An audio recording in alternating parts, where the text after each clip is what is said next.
My name is Josh Cooper, and this is my special education interview. Just before I begin here, I just wanted to give you a little bit of background information on my school, because it's a little bit unique. I work at an international private school, independent school, and so we do not offer any sort of support for severely disabled students. And so our special education program is something that we offer. It's not something that's mandated, and it is definitely geared more towards learning disabilities and not major disabilities that would be included in many special education programs. A lot of our students are hard to identify, with that said, and I'll talk about that throughout my presentation. And we also have the ELL mixture between the two. And so we have an ELL team and a special education team to help both sides of that story. And also we do not have any paraprofessionals at our school, so I only interviewed my administrator as well as my upper school special education leader. So the first thing is child find procedures. And the special education teacher said there's no public awareness, which makes sense because we're not really offering or promoting our program. It's just some additional support that we're providing for students that are identified. And then again, mostly in the upper school, most students are identified prior to reaching the upper school, which makes sense, and I think it's over 80%, closer to 90%. It's very rare that we will identify students as past 6th grade, unless they're new students coming into our school. But we see that through testing, through recommendations and data from teachers, through our SSST team, which is Student Support Services. We also have psychological testing that we'll ask parents to do, which I'll talk more about it as well later. It's not something that is very effective at our school. And then just supporting the students. And supporting them in finding, helping identify the parents as well, or with the parents as well. Administrators said a lot of the same things, recommendations from teachers, also in addition said map data, professional examinations, and testing. Also talked about meeting a certain profile of this is kind of what we're looking to provide support for, and this is who we are not. And so that's why some students actually are asked to leave, because we don't have the resources to support their children in their education. So it would be better suited for them if they were to leave our school. Not to say that we don't want those students, but we have to do what's in the best interest of their child. And then administrator also said that we have these SSST meetings, which is also said by a special education teacher, which I'll talk more about later. Second question was, what is the most challenging part of their role in regards to special education, and why? Special education teacher said, she's basically working with all 6th grade levels, 6 through 12, and all subject areas.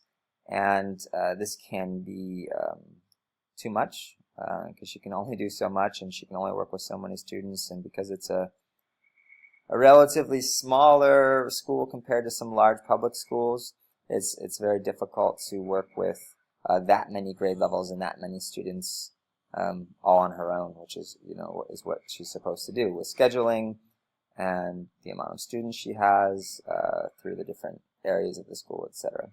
The administrator said that it's mostly the non-prescriptive procedures due to the lack of laws and regulations in Morocco.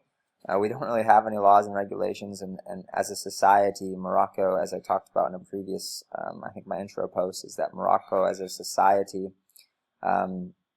really doesn't really provide much support for disabled students and special education students, especially severe disabilities, when autism and Down syndrome and blindness and deafness and all of these things.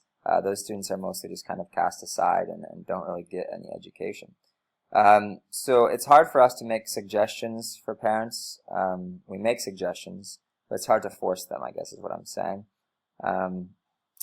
Because of the way Morocco is, it kind of seems that many parents do not want to get their child tested. because it can cause problems, or they might think, hey, if my student comes back with something, then the school might not want to take on the responsibility of providing support and such. And it's hard to find professionals to work with on evaluations here because of that. There's not like specific psychologists that work with schools like I'm sure there is in the United States, and so that can be a problem. So those are the most challenging part of administrators from the administrator's perspective.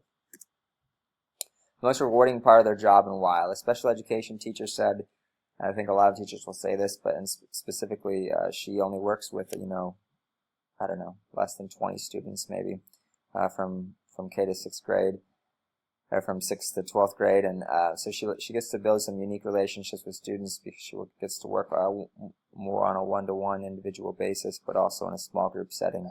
And so she really gets to know those students, whereas I work with, close to 80 students, over 80 students on an everyday basis. So the administrator said that specifically, he was saying that he gets to see some students that come here and need accommodations at our school. We provide those accommodations, and basically he said that he has seen students that wouldn't have been successful in where they are in Morocco without our help. So there have been some students that have come in here and gone to American universities, and he doesn't seem to think that they probably would have had that chance if we didn't provide that support. The fourth question, advice that they have on supervision of special education staff. Again, we don't have much staff at our school, but our special education teacher, has worked in the U.S. And I think she just said being supportive in your role and reinforcing what you are saying to help teachers follow through. Sorry, my wife is downstairs doing some things in the kitchen, and I can't start over. So anyways, I'll just continue. So being supportive in her role, in the administrator's role, and reinforcing what you're saying to help teachers follow through. And the administrator basically said to know the systems and the processes that are in place, and this is very important because some administrators come in, don't really, kind of just leave them off to the side and don't really know what they're doing and leave them on their own, and that can be a problem if you don't know what's happening. Offer supports, and again, I think this is true for both 1 and 2, is just to provide that clear direction and vision. Fifth one, how do they work effectively with parents of special needs? Special education teacher and myself, who work at the school, she, furthered our notion in the sense that it's challenging to work with parents here, but she says specifically it's a challenge and not very effective for her in everything that she's done and what she's seen at our school. Many parents do not want to have their child labeled, and so it's just a very hard thing to deal with when you're working with the parents to help their child be successful and knowing that they need additional support. But she did say that she has to be persistent with agendas and communication in order to really get their parents on board. The administrator said basically providing meetings for parents to help them understand in a non-IEP setting, informal meetings, walking them through the process so they know what they can expect and what the process is at our school, going from where they're at all the way through graduation. How do they work with regular ed teachers with students with special needs? So specifically at our school, our special education teacher has bi-weekly meetings with each teacher of which she has students that are in their class. They work collaboratively on sharing ideas. She helps modify assessments and projects. Students are sent down for additional time and support. However, she wished there was more time for resources to provide that support. She really doesn't get to go into the classroom very often because of her schedule. So unfortunately, it's just not ideal, and she said this to me, but she's basically working. She has like a class time with them on a regular basis. They're all in normal classes. They're all still in the regular ed classes, but she gives them extra support outside of those classes for about one period a day. The administrator said that administrators meet with the SSST team twice a month. This includes nurse, admin, SPED teacher, ELL support, and counselors, and their job is to support the special education and the ELL team going forward and seeing how they can support them with issues. They also support the team coming to you, the EOL and the SSST team, about issues with teachers and any problems that they're having. And no teachers are actually on this SSST team, but sometimes a meeting is necessary from administrators to help get everyone on the same page. 7, what advice do they have for first-year administrator?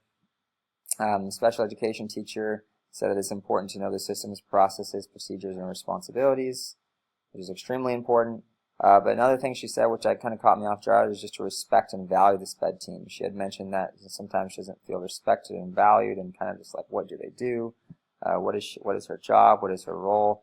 And I think if you know the first point, I think it's going to help you provide some respect and value that SPED team. The administrator said basically to check in on grades of all students, but also in that process to be able to check in on the development of the SPED students, and then also to provide follow-up with the SPED team to support them in whatever way they can. How do they describe the role of the special education teacher and the building principal? This question actually is kind of hard for me to understand, but I'll answer as I thought I was asked. But the SPED teacher's role is to make sure that students are receiving support in her class, for one, and B, in the regular, one, to make sure they're receiving support in her class and the regular classes, and then also to help teachers support these students in their classes. Admin's role is oversight and support of the team, helping with parent and student meetings, SSST meetings, provide vision for the program. The administrator said SPED teachers should be in charge of supporting students in tracking data from tests and teacher recommendations for current students, as well as working on referrals and the recommendation process. Admin is oversight of the SSST to come together to support the students in providing feedback and support, meeting with parents and our students to help them prepare for the future and provide advice on high school courses going forward in the future, which is something that the SPED team, I guess, my SPED teacher didn't necessarily think of, but it was definitely something interesting. Number 9, what characteristic do they seek in aspiring administrators with regards to special education?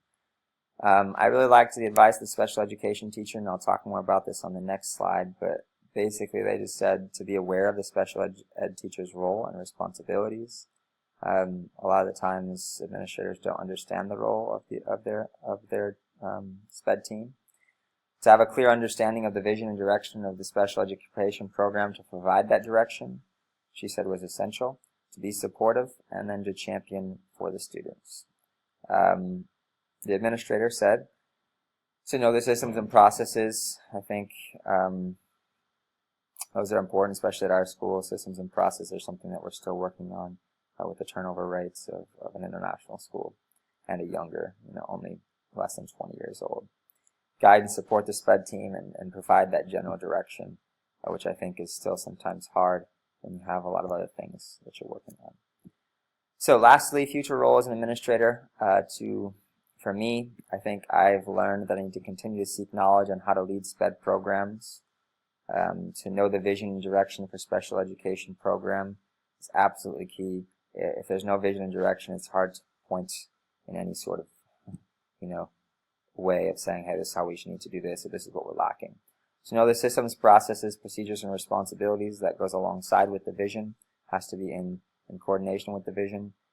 Be supportive of your staff and students. Meet with SPED team to understand and help with frustrations.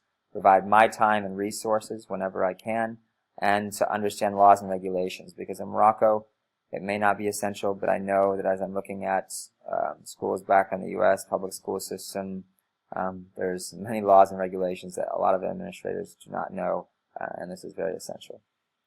Thanks. This is my presentation, and hope you enjoyed it.